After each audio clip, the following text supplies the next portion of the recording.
right? Simpi, Daksh, Kaushal, Amrit. Okay, now I'm going to present my screen.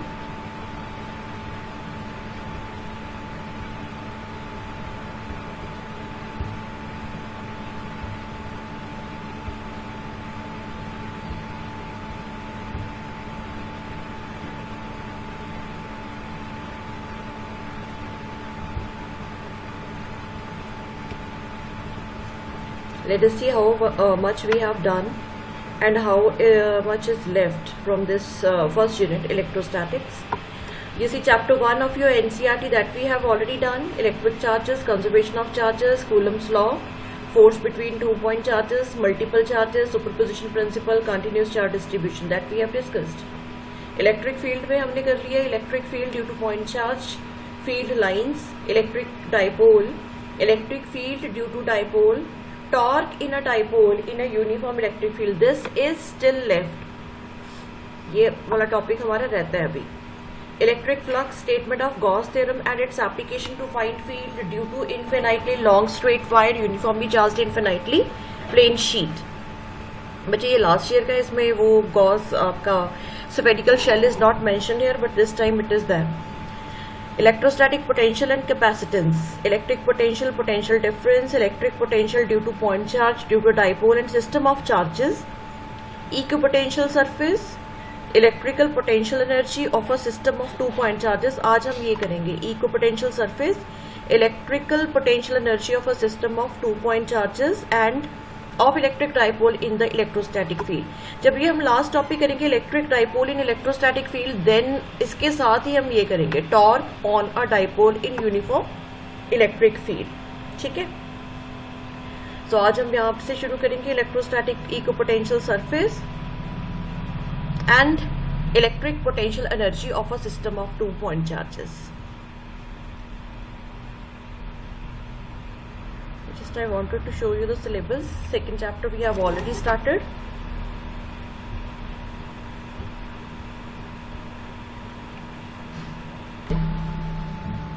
We have discussed electrostatic potential,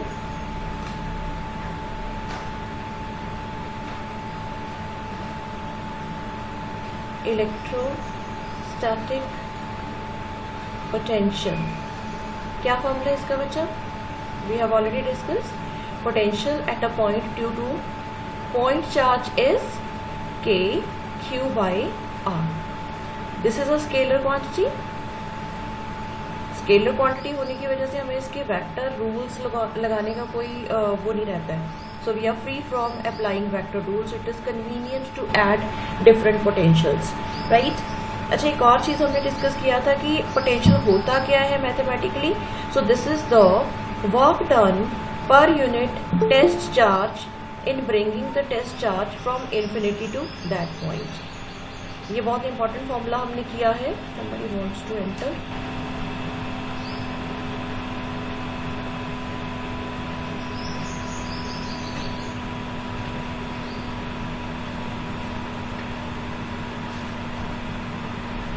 हाँ जी, ये formula याद है? This formula? Yes, ma'am. तो work done अगर हम लिखना चाहें कि अगर सपोज करो you want to write work done, how can you write work done? This would be Q not into V. ठीक है, या हम एनर्जी लिखना चाहें, energy is basically equal to work done. Mathematically अगर हम बात करें तो this is Q not into V. तो ये थोड़ा सा आपको कंसेप्चुअल क्वेश्चंस के लिए थोड़ी सी डिस्कशन कर रही हूँ इसके रिगार्डिंग. फॉर एग्जाम्पल हमारे पास यहाँ पे कोई ये स्पेस है, पूरा एक स्पेस है जहाँ पे पोटेंशियल है V, एंड सपोज करो कि पोटेंशियल V है या इसमें चेंजिंग पोटेंशियल है. At this point it is V1, at this point it is V2, and for example you are going from here to here. ठीक है, तो what would be the work done? Work done यहाँ पे energy कितनी है? Work done क्या होता है? Work done is basically final energy minus initial energy. ठीक है, एनर्जी का फॉर्मूला भी मैंने बताया आपको क्या होगा, that is Q not. And let us consider we are taking the charge Q from this point to this point. तो what would be the work done? Final potential energy कितनी होगी? Q। फाइनली कहाँ पे पहुंच रहा है charge? यहाँ पे। पोटेंशियल कितना है यहाँ पे? V2 minus Q V1। तो Q times V2 minus V1 will give you the total work done in taking the charge from one point to another point। ठीक है। सो जब भी कोई पोटेंशियल में कोई भी चार्ज मूव करता है तो some work is done if there is a potential difference between the two points, right. And if there is no potential difference, for example मैं ये कहूँ पॉइंट ए है, ये पॉइंट बी है, दोनों में पोटेंशियल सेम है, तो वर्क डन का फॉर्मूला वही लगेगा, final energy minus initial potential energy. तो फाइनल माइनस इनिशियल जब आप करोगे तो what you will get in this case, what would be the work done? Late us consider I am taking the charge Q from point A to point B. What would be the work done? What would be the work done? Zero. Zero. Exactly. So no work is done if the potential between the two extreme positions is same. ठीक है, तो उस case में work done नहीं होगा। तो ऐसी surface को जिसके ऊपर पोटेंशियल सेम है क्या कहते हैं? अभी टॉपिक बता रहे थे हम, इक्विपोटेंशियल सरफेस। तो इक्विपोटेंशियल सरफेस क्या होता है?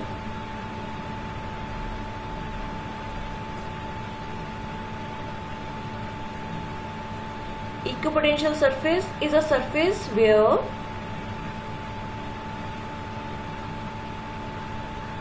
V is constant at every point.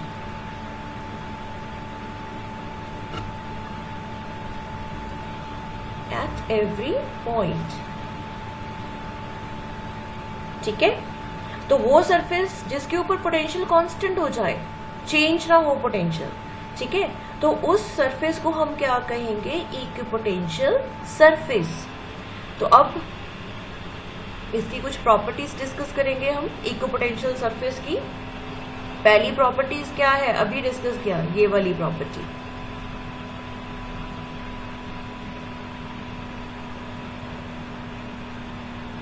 Properties of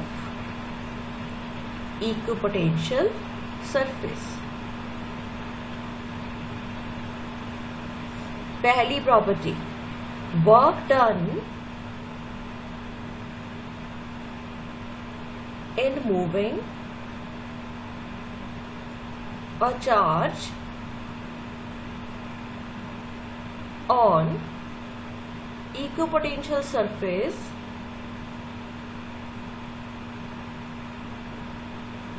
is, what is the work done? Zero.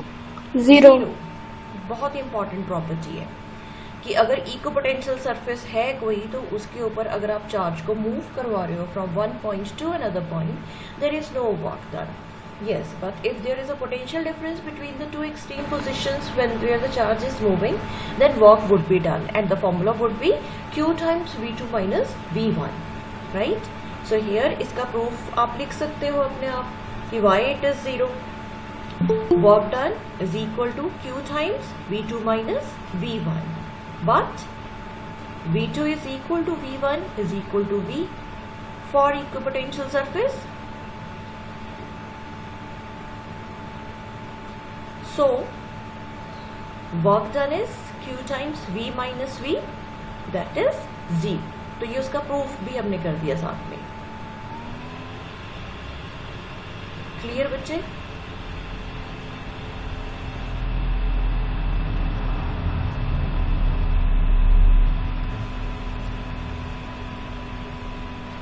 Any doubt? हमें एक बार लास्ट स्लाइड दिखा दिया। Last slide, okay.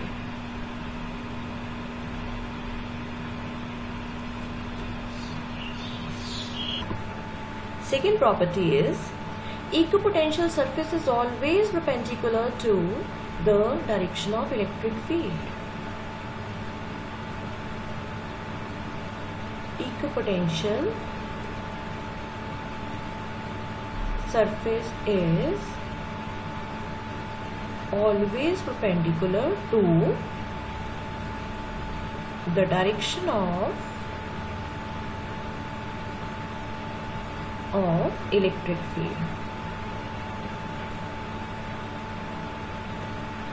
For example, if I am saying that here you have a charge that is Q. अब मुझे इसका अगर equipotential surface draw करना है, how can I draw? I need to find out the surface at which the potential is remaining constant. So can you tell me what type of surface you are going to get for this charge if you want to find out the equipotential surface? अगर मैं एक point consider करूं eight a distance r,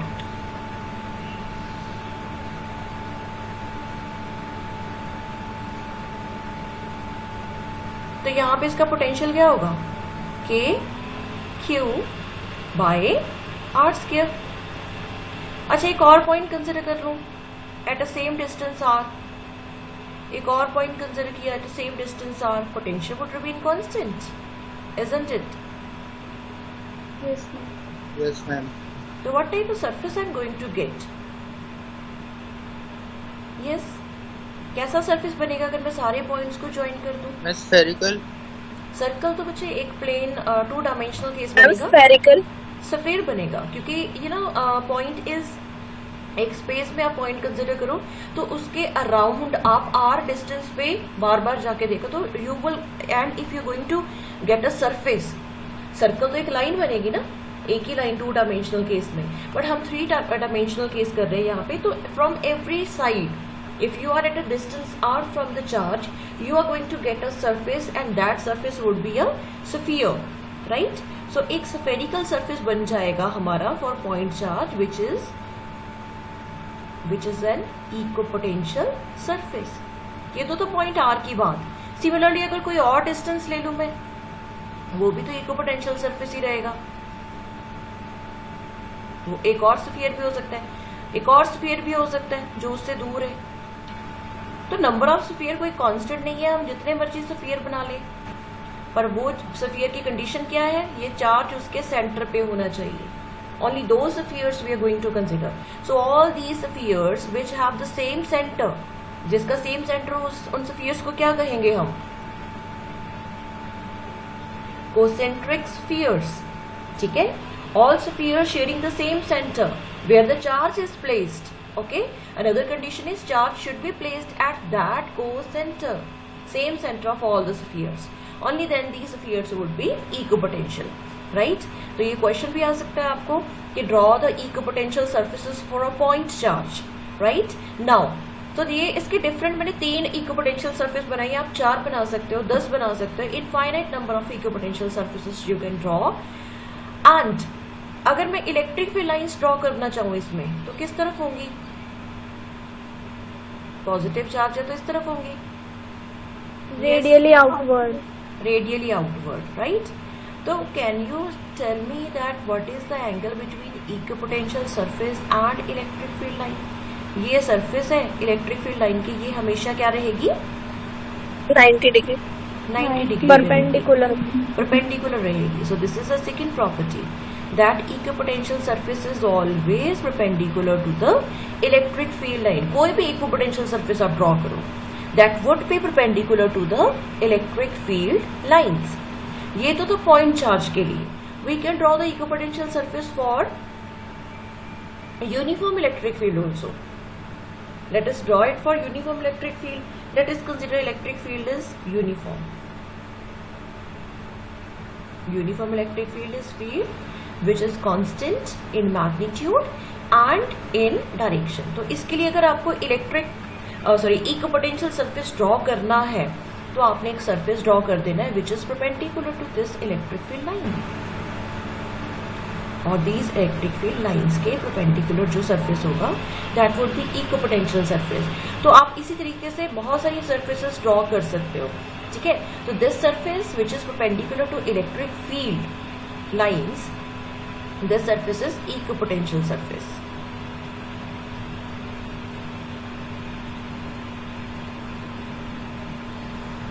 Clear? Ma'am एक बार दोबारा बता दो. दोबारा यही है बच्चे, अगर आपके इलेक्ट्रिक फील्ड, अगर आपका यूनिफॉर्म इलेक्ट्रिक फील्ड है उसके लिए इक्विपोटेंशियल सरफेस ड्रॉ करना है। तो हमने सेकंड जो प्रॉपर्टी डिस्कस किया है कि इक्विपोटेंशियल सरफेस जो होता है that is always perpendicular to electric field lines. तो उस लाइंस के जो मैंने लाइंस ड्रॉ की हैं तो उसके perpendicular I have to draw the equipotential surface. Okay ma'am. ठीक है, तो इसी तरीके से you can draw number of electric field lines.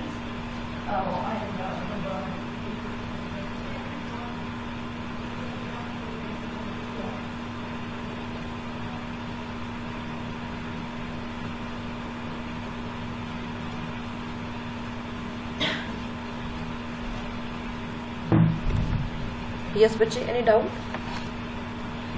No ma'am. Okay, no. Equipotential surface जो है, जैसे दो इलेक्ट्रिक फील्ड लाइंस हैं वो आपस में क्रॉस नहीं कर सकती, तो इसी तरह से हमारी इक्विपोटेंशियल सरफेस भी आपस में क्रॉस नहीं करेंगी। Reason being same, two equipotential surfaces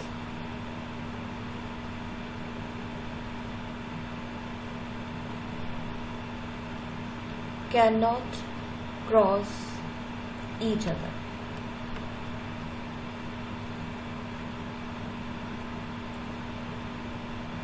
अच्छा ये बताओ, why two electric field lines cannot cross each other?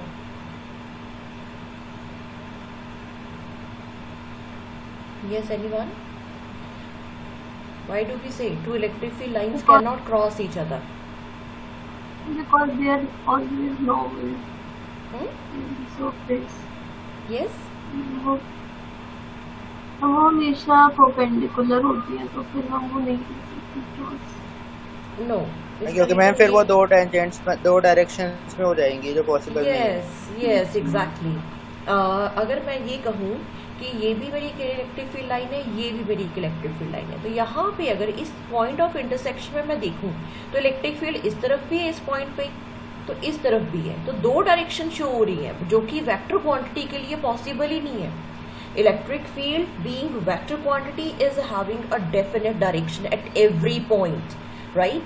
अगर यहाँ पे अगर दो इलेक्ट्रिक फील्ड लाइंस इंटरसेक्ट करती हैं तो at the point of intersection the electric field is showing us two directions which is not possible for a vector quantity, so that is why we say that two electric field lines can not cross each other. So same is the case here, अगर दो आपकी surfaces cross करेंगी तो इसके perpendicular जो होगी electric field, तो दोनों सरफेसेस यहाँ पे एक डायरेक्शन ये शो होगी, एक डायरेक्शन ये शो होगी, तो here also the electric field will start showing us two directions which is not possible for the vector quantity. Vector quantity here is the electric field, so this is not possible for a vector quantity to show two directions. So that is why two electric field lines cannot cross each other, and hence two equipotential surfaces cannot cross each other, right? Yes ma'am. Okay, I'll give you some questions assignment which तैयार हो रही है आपकी regarding all the work we have discussed. तो इसमें इसकी और properties के रिगार्डिंग कुछ क्वेश्चंस होंगे, conceptual questions you will answer. And next topic I am going to start now, potential energy. बच्चे लास्ट टॉपिक में अब मैंने तीन प्रॉपर्टीज डिस्कस करी हैं इसकी। Any problem, any doubt?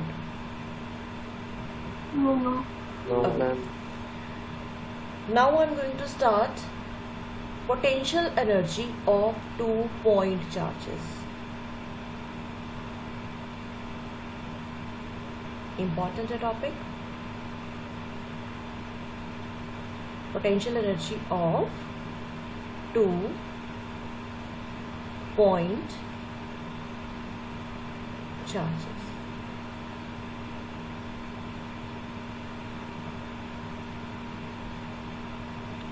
मान लो पहले मेरे पास यहाँ पे एक चार्ज है Q1, यहाँ पे एक चार्ज है Q2. Let us consider the distance between these two charges is r, right? अब ये एक सिस्टम है, मुझे इसकी पोटेंशियल एनर्जी फाइंड आउट करनी है। तो how can we find out the potential energy? Energy की बात आती है तो हम हमेशा वर्क डन की बात करते हैं कि नहीं? Yes, तो वर्क डन किसके लिए फाइंड आउट करना है मुझे? कि ये जो मैंने सिस्टम एक बनाया है 2 पॉइंट चार्जेस का, अपनी अपनी जगह पे रखा है उन्हें, तो how much work was done in assembling these 2 charges in a system. So that work done would be the potential energy of electrostatic potential energy of these 2 point charges, right? तो मुझे क्या करना है, इन दोनों चार्जेस को पहले ये मान लेना कि both of the charges are at infinity, बहुत दूर दूर पड़े हुए हैं, ठीक है. Then I will bring both of the charges here in the system and I'll find out how much work is done in bringing both of these 2 charges in the system, right? तो पहले मान लें कि दोनों charges जो हैं infinity पे, ठीक है. मैम समझ नहीं आया. तो मैं दोबारा से बोल देती हूँ आपको कि पोटेंशियल एनर्जी कैसे फाइंड आउट करेंगे हम यहाँ पे. Will consider both of the charges are at infinity initially. हम ये मान के चलते हैं कि दोनों चार्जेस जो हैं दोनों ही इंफिनिटी पे हैं. कंसिडर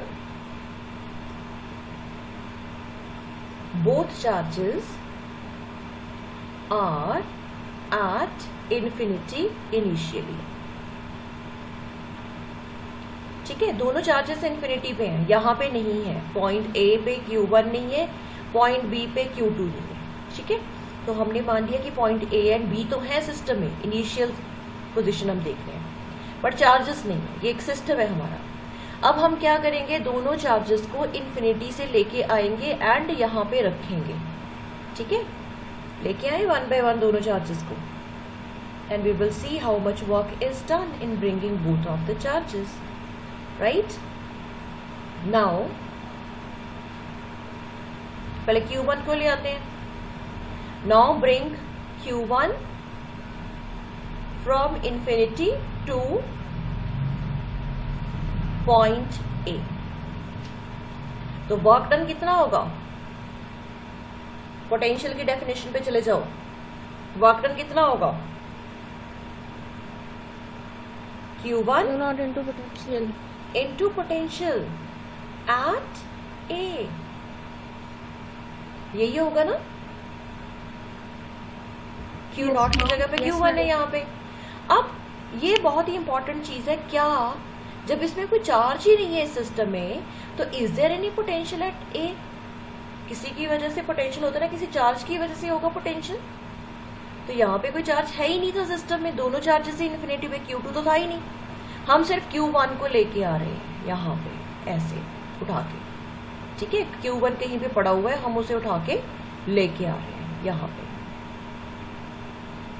एंड यहाँ पे रख रहे हैं Q1 को. तो Q1 को यहाँ तक लाने के लिए कितना वर्क डन हुआ?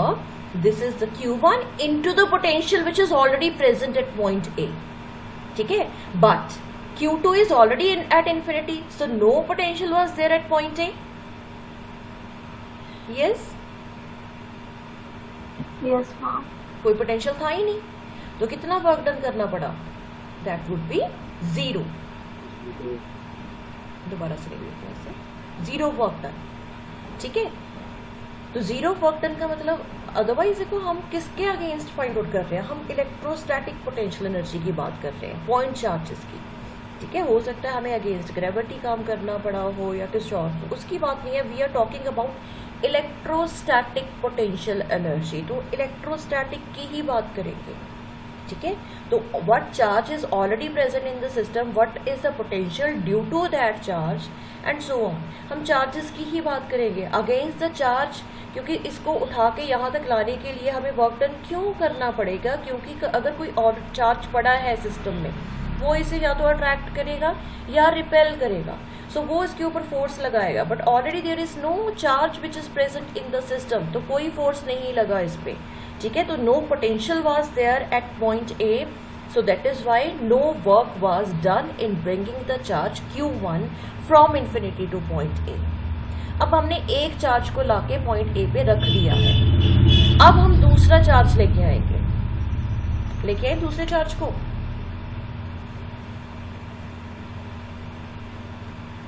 Now bring charge Q2 from infinity to point B. ठीक है, तो इसके लिए वर्क डन कितना होगा? चलिए go to next slide.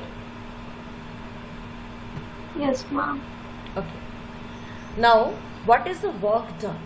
Work done would be W2 would be charge जो हम लेके आ रहे हैं into potential at B. अच्छा, V पे पोटेंशियल क्यों होगा? क्या होगा कि नहीं होगा? ये स्लाइड को देखो तो। मैम होगा। अब यहाँ पे हम होगा होगा। क्योंकि Q1 रख चुके हैं हम, तो हम वहां पे लिख सकते हैं potential at B due to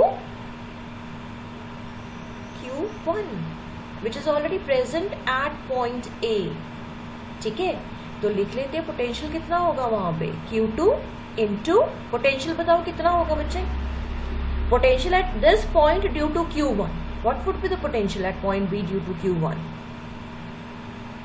क्या फॉर्मूला पोटेंशियल का, पॉइंट चार्ज का potential k q by r square. R square नहीं लिखते बच्चे, के क्यू बाय R. आर है ना, k q by r. Q is Q1 here, r is small r here, so let us write down the potential that would be k Q1 by r. So what would be the work done, k Q1 Q2 over r. So this is the second work done.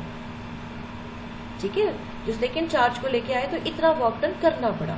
अब दोनों charges हमने अपनी अपनी position पे रख दिए, तो let us see what is the total work done. So what is the total work done, that would B W1 plus W2, that is 0 plus K Q1 Q2 over R। यहाँ पे R square लगा देते हैं गलती से बच्चे, R square नहीं लगाना है। ठीक है, so this work done is, so it is K Q1 Q2 over R.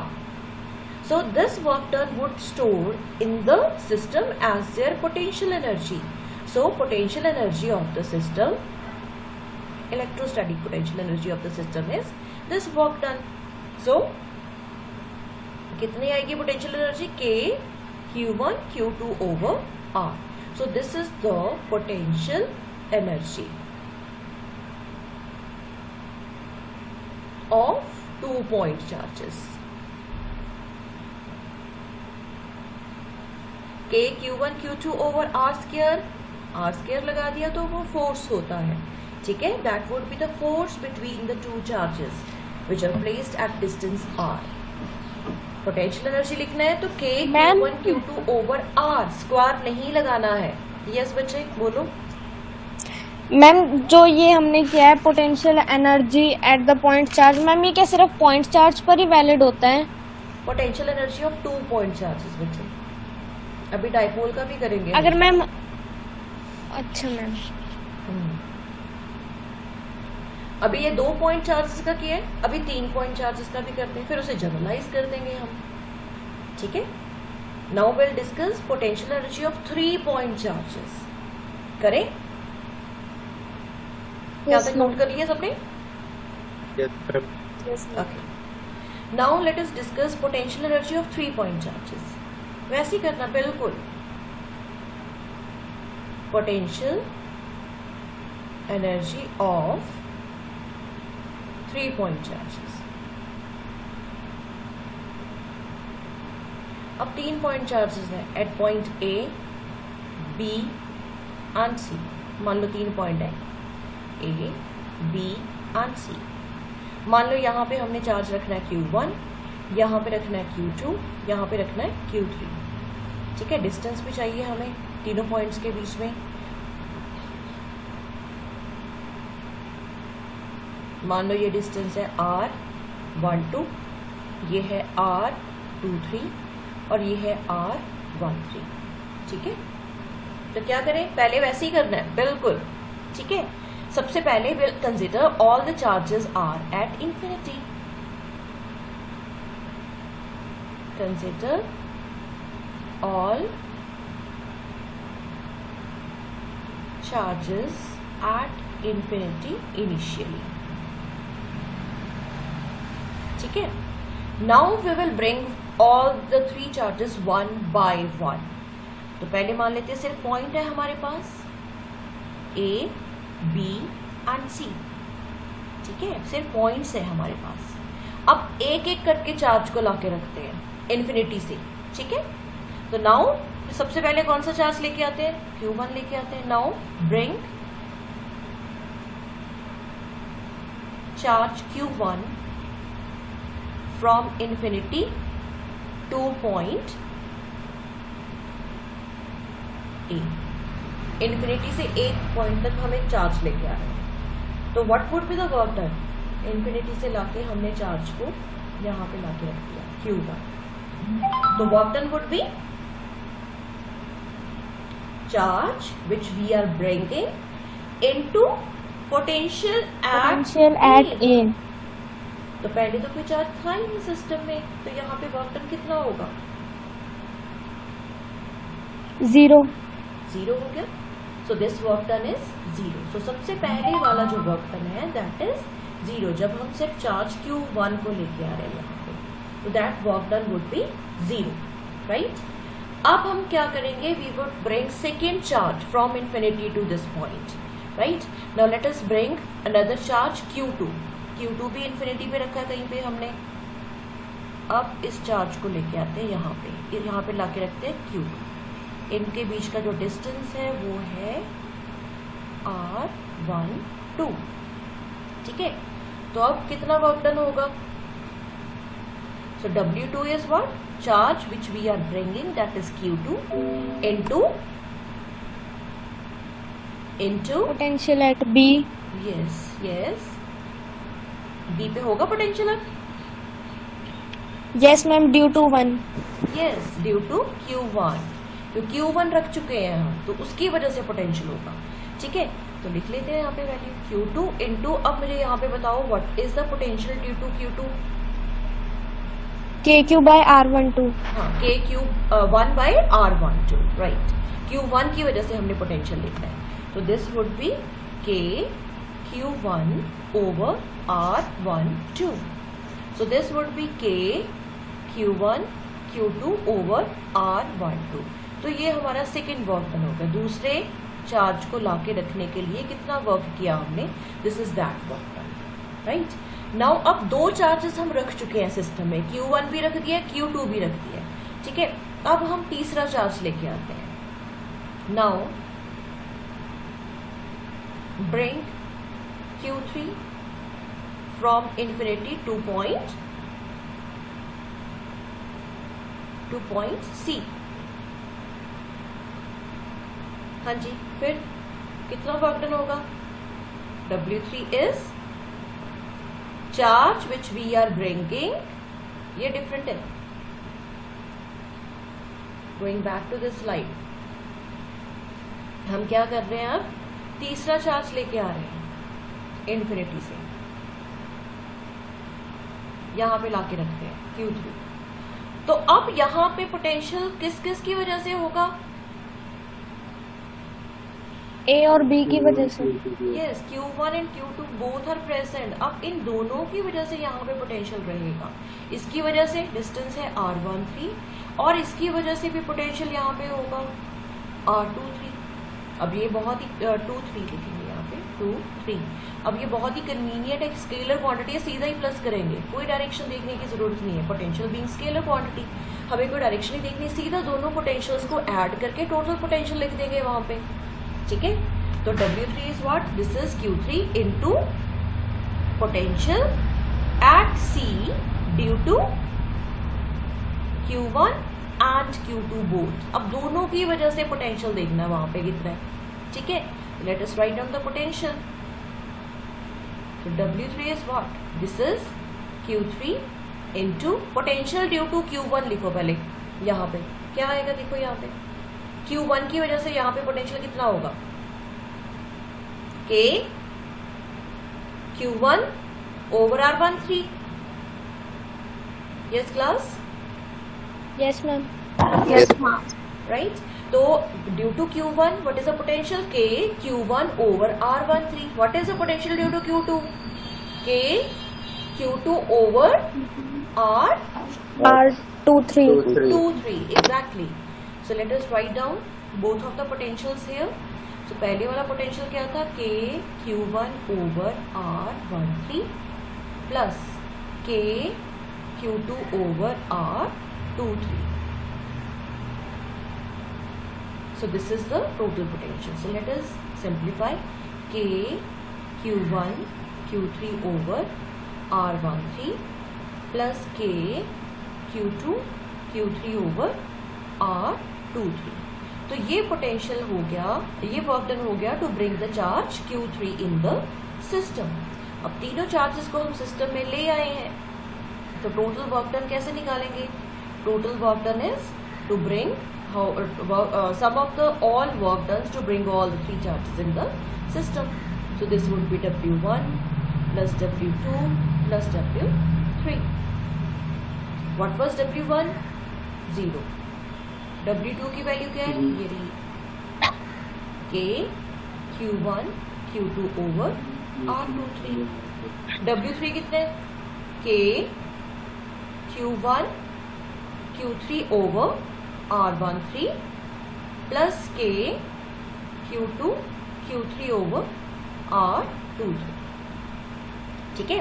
So this is the total work done in bringing all the three charges in the system. I'm writing it again. So total work done would be. Ma'am Yes. Ma'am जो पिछले वाली slide में है ना ma'am, आपने जो work done 2 वाला था ना, उसमें R का आपने 3 लिखा है मैम, ये 1 2 आएगा ना? कहाँ पे? यहाँ पे? Yes, 1 2 आएगा. एग्जैक्टली गलत लिखा हुआ है. R12 ही आएगा. Here it would be R12. Thank you for correcting me. R12, right. अब नेक्स्ट स्लाइड पे यही चीज मैं दोबारा से लिखी हूँ. W is equal to K Q1 Q2 over R12 plus K Q2 Q3 over R23 plus K Q1 Q3 over R1. ठीक है? So this is what? This is a total work done in assembling all the three charges. तीनों charges को assemble करने के लिए कितना work done लगेगा? This is a total work done, right? Yes, ma'am. अच्छा, इसको समेशन फॉर्म में लिखें. Summation K Q I Q J over R I J. अगर हमारे फॉर्म है ना मैम, ये वेक्टर फॉर्म है ना इसका? No summation. ये वेक्टर में नहीं हो सकता अदिति. हाँ, work done is scalar quantity, right? तो अगर n चार्जेस हैं तो 3 चार्जेस का अगर लिखना चाहो तो 1 2 3 हो जाएगा.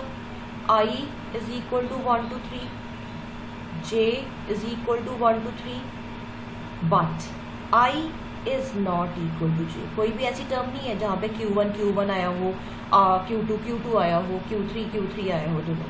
ठीक है? Both of them they are separate, different. ठीक है? तो Yes. I is not equal to J, but I and J both are varying from 1 to 3. हमारा यहाँ पे भी 1 2 3 आएगा, यहाँ पे भी 1 2 3 आएगा. ठीक है? बट यहाँ पे एक प्रॉब्लम ये है कि ये एक टर्म 2 बार रिपीट होगी, जैसे Q1 Q2 या Q2 Q1. Isn't it? Yes, जैसे ma'am. मैं ये कहूँ Q1 Q2 भी आएगा इस टर्म में, Q2 Q1 भी आएगा इस टर्म में. ठीक है? But both of them they are equal, same है ना? Yes ma'am. तो एक टर्म जब हम समेशन लिखेंगे तो एक टर्म हाँ, 2 बार हाँ. रिपीट होगी. तो क्या करूं उसे चेंज करने के लिए, सेम करने के लिए? क्या करूं? 1/2 से मल्टीप्लाई कर दूं. Yes, ma'am. तो ये हम इसको जनरलाइज कर लेते हैं कि n चार्जेस के लिए हम ऐसे लिखेंगे, बट 1/2 से मल्टीप्लाई करेंगे. ये फैक्टर क्यों लगाया मैंने? बिकॉज ऑफ दिस 1/2 लगाना पड़ेगा हमें, क्योंकि जब हम समेशन फॉर्म में लिख रहे हैं तो 1 term is going to be repeated for 2 times. ठीक है? तो 1 term will appear 2 times. So in order to make our corrections, हमारा वर्क डन तो ये है ना, एक टर्म Q1 Q2 एक बार ही आ रहा है, 2 बार नहीं आ रहा. Q2 Q1 नहीं आएगा. तो हमने क्या करना है? समेशन फॉर्म में लिख तो दिया है, 1/2 से यहाँ पे मल्टीप्लाई भी कर दिया. बट आपको 3 चार्जेस आते हैं, आप यहाँ पे छोड़ सकते हो, कोई प्रॉब्लम नहीं है। 4 चार्जेस आ गए तो एक आपकी एक्स्ट्रा टर्म्स आ जाएंगी, उसमें 6 टर्म्स हो जाएगी, Q1 Q2 Q2 Q3 Q3 Q1 Q1 Q4 Q2 Q4 Q3 Q4, ठीक है, 6 टर्म्स बन जाएंगी उसमें। So this is what? This is the total work done in assembling all the charges, and this work done would be stored in the system as their potential energy.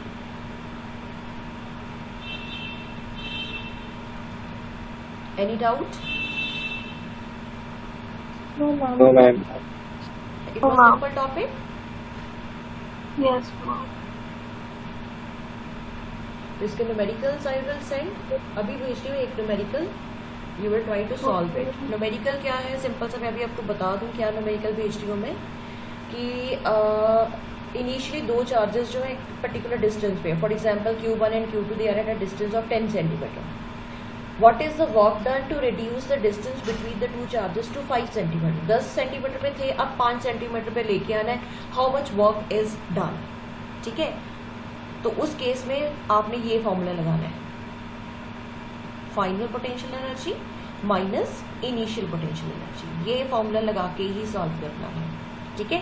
तो final potential energy क्या होगा, K Q1 Q2 over 10 centimetre, initial क्या होगा, sorry final is 5 centimetre, initial क्या होगा 10 centimetre.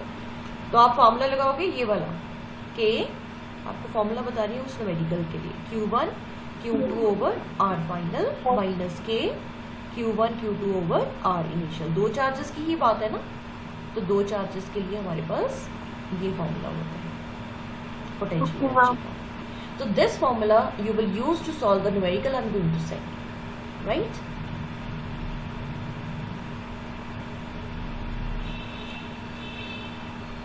Yes, if you have any doubt you can ask from any of the slide.